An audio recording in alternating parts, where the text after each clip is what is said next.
This is that strange thing, a beautiful movie about living in war. Is that what it feels like to you guys?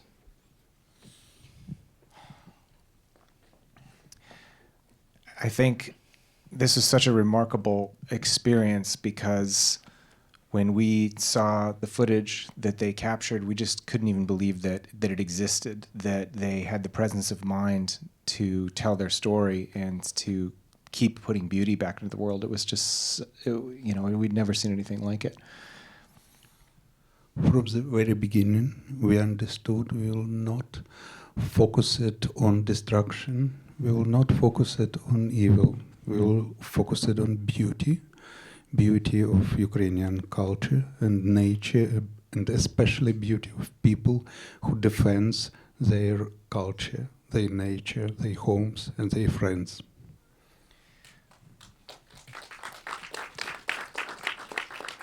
As I understand it, Brendan, this started as what you thought would be like a movie about art and became a movie about art during war. So can you talk about that, how this journey came to be? Yeah, absolutely. It's really unique the way that we came together. One of our producers on the film is actually was born under Russian oppression in communist Poland, and she's a political refugee. And about 8 years ago, she discovered Anya and Slava's art, and she was so deeply connected to it because it reminded her of home. And she showed it to me, and I absolutely had never seen anything like it. I just couldn't believe what I was seeing. We couldn't figure out how, on something so small, there was such big stories on these porcelain figurines. And the four of us actually started collaborating on an animation together, and then Russia invaded Ukraine. And we called up Anya and Slava and said, "Are you guys okay? Are you leaving? What's happening?" And Slava said, "We're going to stay, and we're going to keep making art at night." And I asked him, "What are you doing during the day?"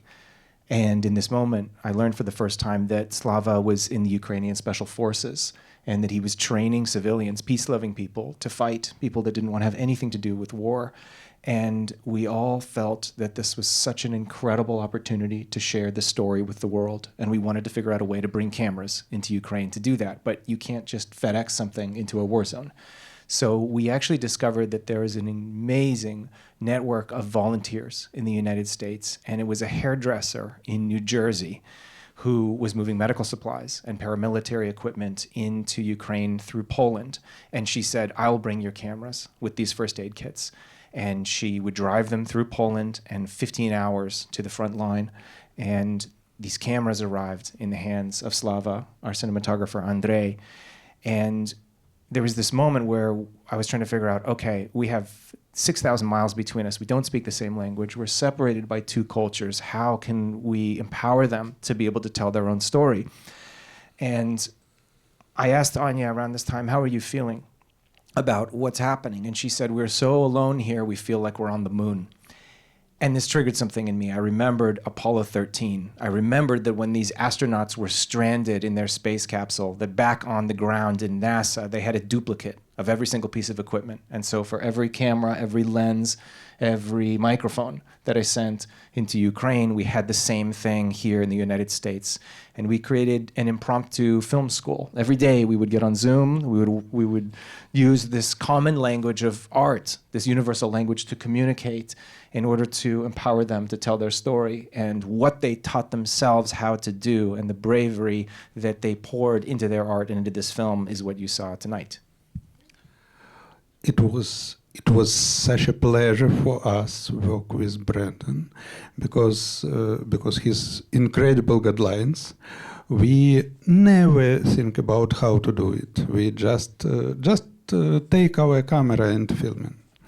And so important was support of our people, from our support of our unit, my unit, and our mills.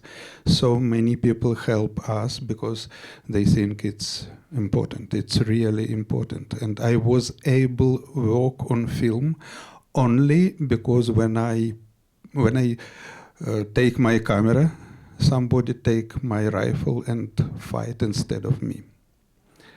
And there is all these people think it's so important. Share our experience. And it's only because, as you're saying, that people are standing up for freedom in Ukraine that you're able to share this story. And it is the goal of totalitarian regimes like Russia to destroy culture, to take away our uniqueness, our ability to express ourselves. And when Russia first invaded, they destroyed universities and schools and museums, and they killed artists. But through continuing to create your work and put that back into the world, you are resisting this.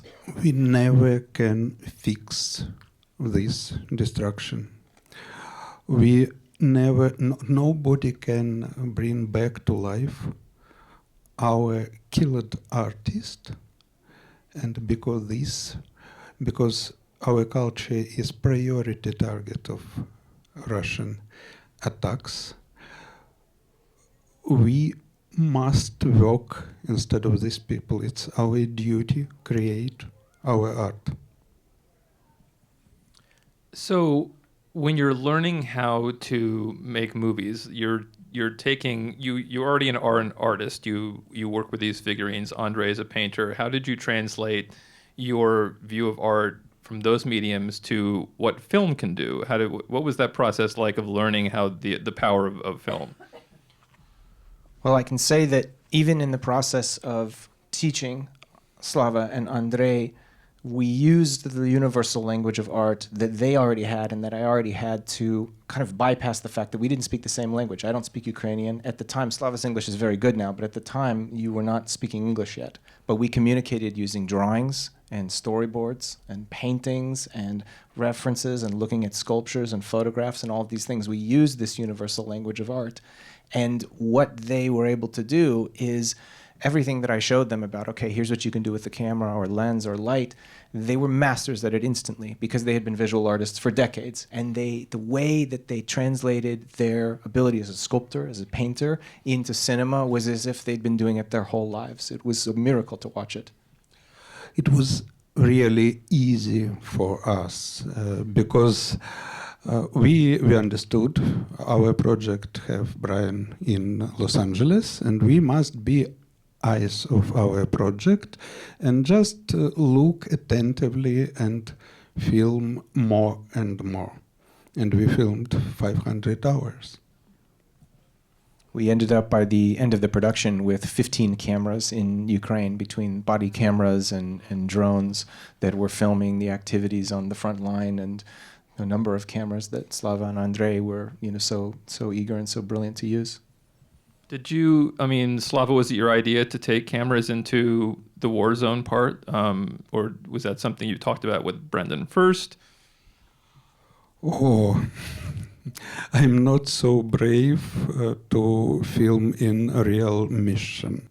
I think it's maybe dangerous for my friend if I will focus it on filming process. I cannot fight normally. But all my friends, when I ask, are you ready to do something? What do you think? Is it too dangerous or not? Can you be so careful with camera? They just answer, we will do it. Give us this camera and we will do it.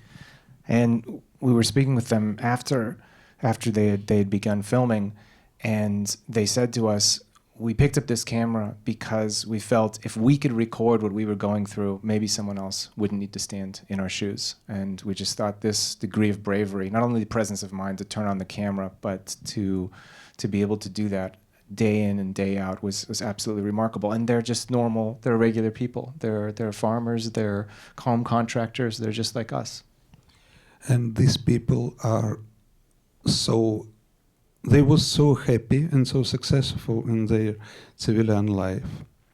Maybe because they are successful like soldiers. They are very flexible, very educated, and they're really smart.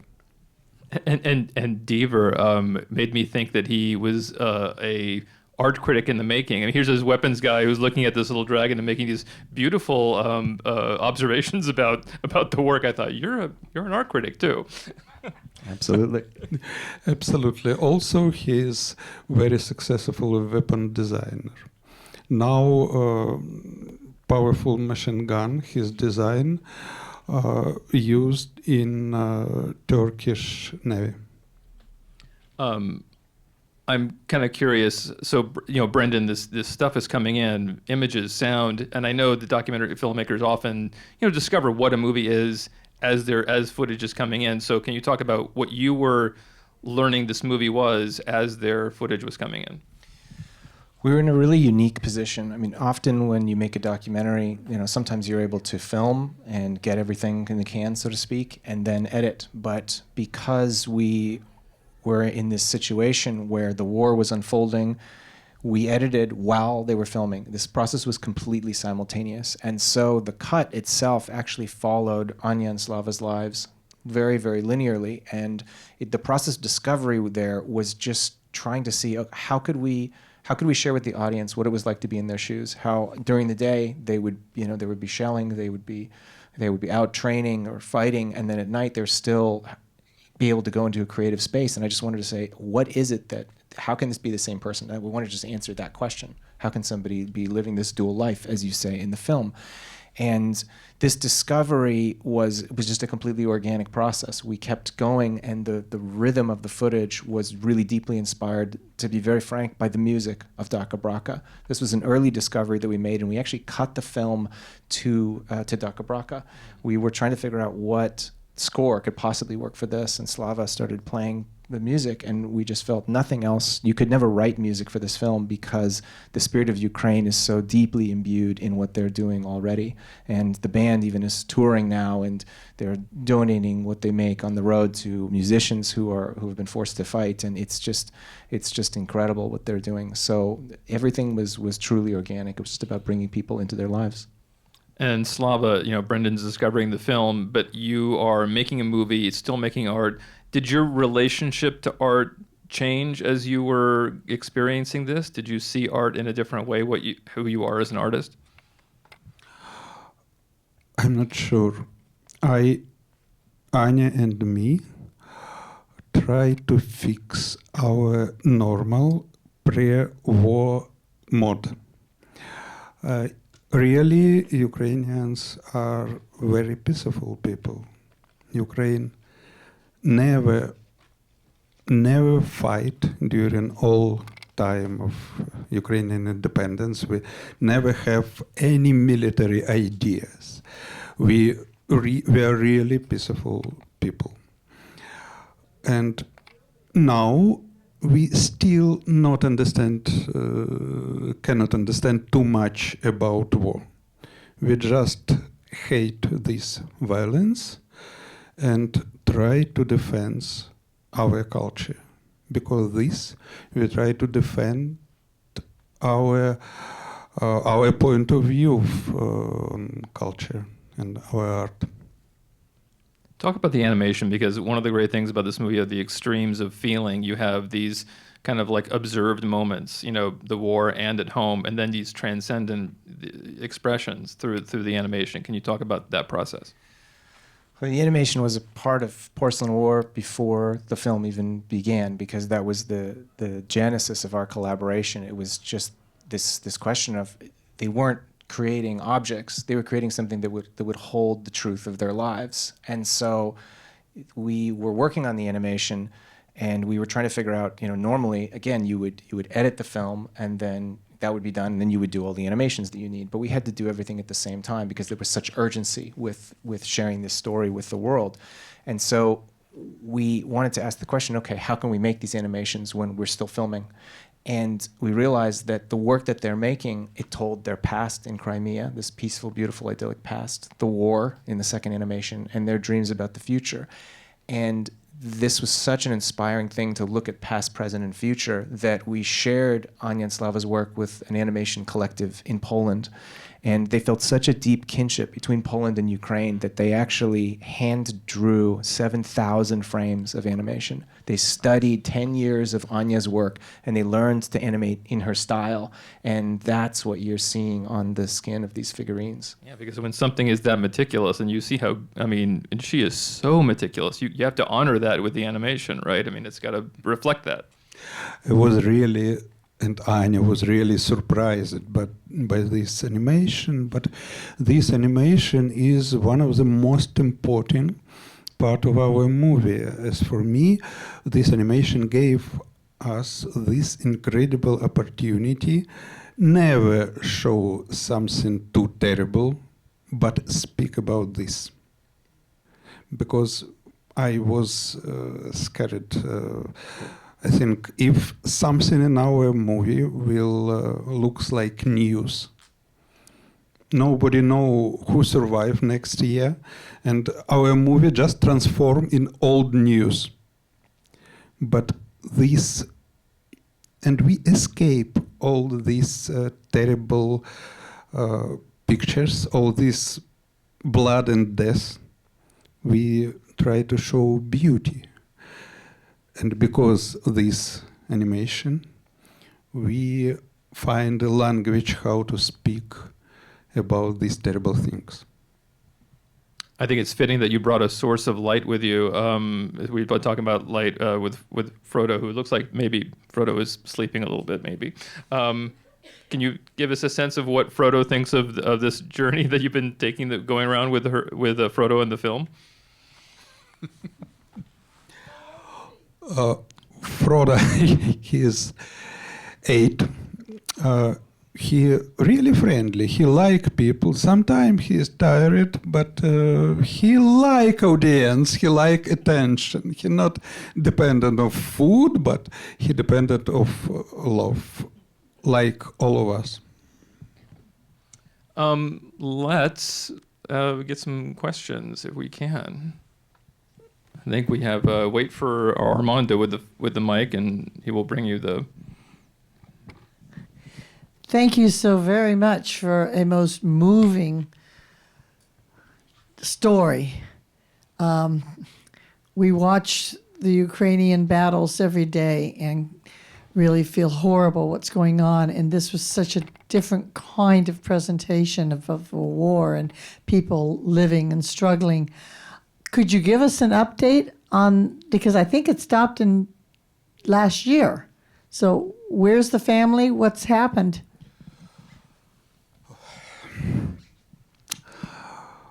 Andrei's family is in Luxembourg, in safe. But Andrei is in Ukraine. He is still disconnected, and he is really sad because of this. Our unit is good. All my friends, all friends from my unit still survive. It's a miracle. It's a miracle because after our film, they have few more terrible battle, but I hope they can survive because they are really brave and so important people for our country, for our culture. I wish him all the best. Hi, first of all, congratulations on an incredible movie. Thank you so much for being here and sharing your experience with us. We spoke, you all spoke a lot about the cameras and that process. I was really curious about the sound as well, because the sound design is so good and you're able to capture really like the ambient. And how was that process for you? Well, I can share that process began with what Anya, Slava, and Andrei have, which is curiosity to capture everything around them in one way or another, whether it's in a painting or in a sculpture. And when we sent these sound recorders, we would receive these recordings of, here's shelling, here's an air raid siren, this is a creek, these are these crickets for this shot. And it was this entire portrait of Ukraine, the beauty of it and what was happening to it.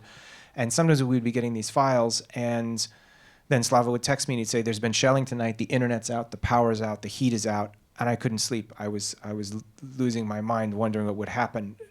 And then finally the footage would start coming in again in the next morning or the next day, and Slava would say, we're okay. But our feelings were tied together. And I think by recording such a rich, original soundscape, it's yet another way to just share, this is really what it's like to be there.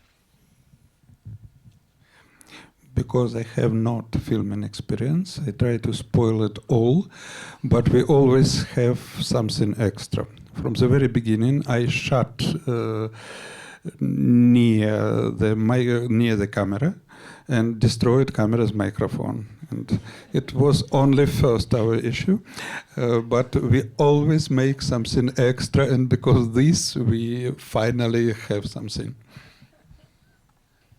Well, I was just curious if you always knew how key Frodo was going to be to this movie, or did it happen really organically because you guys are so enraptured with him that you... But it was amazing, actually. He's key to everything, so I don't know how to answer that. No, I mean, Frodo is interested in this question. But Frodo's very interested in this question. We knew... from the first time that we were on Zoom together, he was always there. And then we noticed him starting to show up in their art and in every facet of their daily routine, visiting with them, being a part of everything, bearing witness to everything. And it was just, I think, at least for me, Frodo represents somebody very innocent that's going through this, but that's still telling their story. His story is in the animation. And we thought that was a really important perspective because there's so many animals that are suffering in Ukraine. There's so many children. There's so many innocent people. And it's, it's symbolic of that. And of course, he's just so dear to Anya and Slava. Frodo really represent our pets. And you may understand it's terrible problem now.